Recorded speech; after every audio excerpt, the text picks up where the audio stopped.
Hi guys, welcome to my channel. Thanks for checking out my video.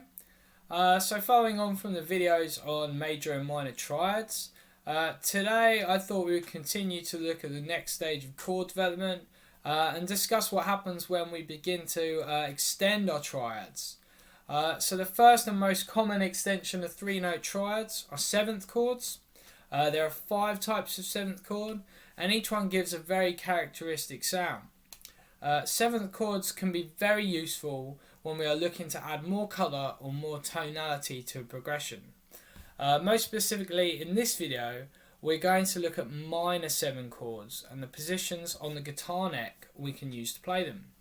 Now don't panic, whereas triad chords contain 3 notes, a 7th chord does not contain 7.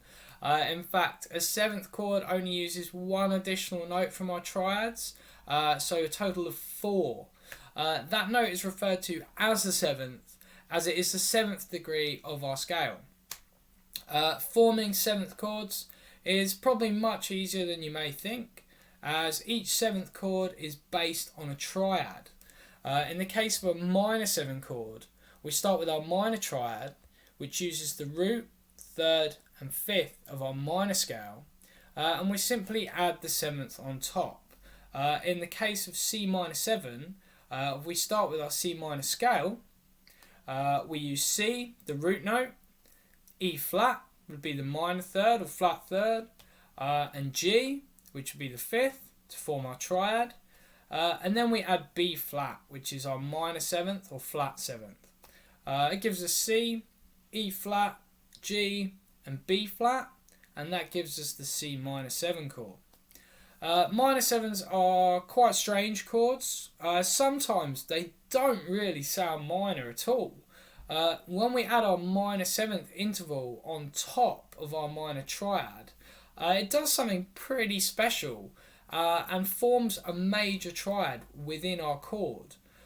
If we look again at the makeup for our C minor 7 chord, this will be much easier to explain.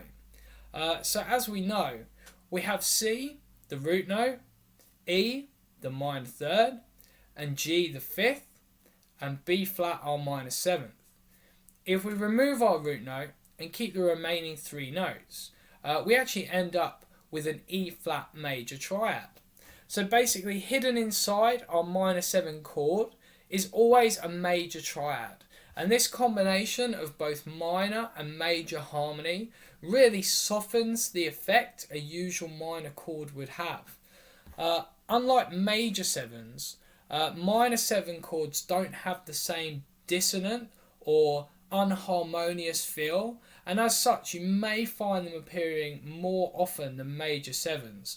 But ultimately, it really depends what sort of music you're listening to. Personally, I find a minor 7 can be almost always a great substitution for a straight minor triad, whereas a major 7 can be slightly harder to fit, but again it really depends on the context you are using them in. Both major and minor 7s are really common in jazz.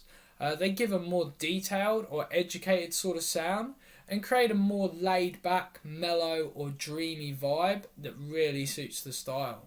But you will find them in all different styles of music from time to time. Experiment with them yourself as much as you can and see what you think. And if you come up with any other good descriptions, let me know. Minor 7s are written on charts in a few different ways. Sometimes they can be indicated using their abbreviated name, or sometimes a 7 with a lowercase m, and then other times they even might be written with a minor symbol followed by a 7.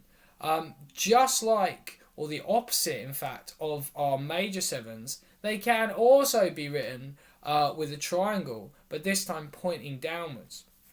Anyway, I hope all of that makes sense.